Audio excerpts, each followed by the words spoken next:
Welcome back learners. इस video में हम बात करने वाले हैं एक्सरसाइज 5.2 के क्वेश्चन नंबर 2 के ऊपर। हमसे कहा जा रहा है चूज द करेक्ट चॉइस, सही चॉइस चुनिए इन द फॉलोइंग, नीचे लिखे गए में एंड जस्टिफाई और जस्टिफाई भी कीजिए। यानी आपने सही ऑप्शन चुनने के साथ साथ जस्टिफाई भी करना है, आंसर का रीज़न भी देना है कि आपने क्यों चूज़ किया। देखिए ये एपी है हमारे पास 10, 7, 4 डॉट डॉट डॉट। तो एपी अगर हमारे पास है तो हम फर्स्ट टर्म नोट कर लेते हैं, पहला पद जो कि 10 है।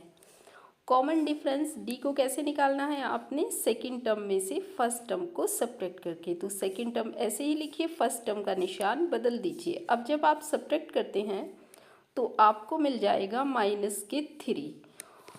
अब निकालना क्या है आपको, 30th टर्म, यानी आपसे बात की जा रही है A30 की। तो A30 निकालने के लिए जो फॉर्मूला आप बनाएंगे वो क्या बनेगा, A प्लस कितनी बार कॉमन डिफरेंस को जोड़ना है, इसके जो नंबर सफिक्स में लिखा है उसमें से एक को कम कर दीजिए, यानी 29, और साथ में आप D लिख लीजिए।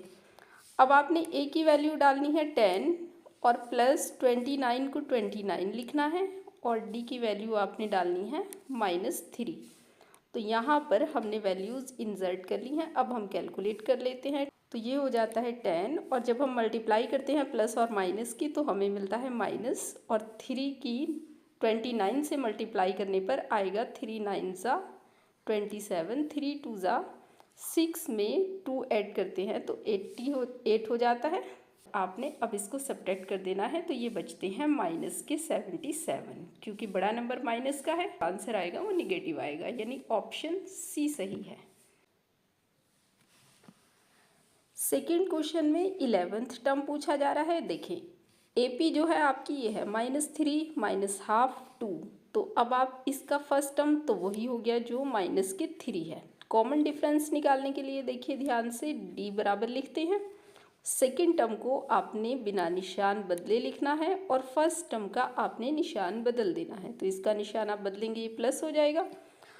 अब आपने दो बातें अपने जहन में रखनी है, एक तो इस माइनस को आप समझिए न्यूमरेटर के साथ, यानी इसको -1 लिखिए, उसके बाद आप 2 की 3 से सीधे मल्टीप्लाई कीजिए ताकि 2 पूरे का डिनोमिनेटर बन जाए। तो ये हो जाता है 6/2, और उसके बाद आप इनको सब्ट्रैक्ट कर लीजिए। तो 6 में से 1 गया, आपके बचते हैं प्लस के 5/2, यानी जो कॉमन डिफरेंस आया है वो आपका आया है 5/2।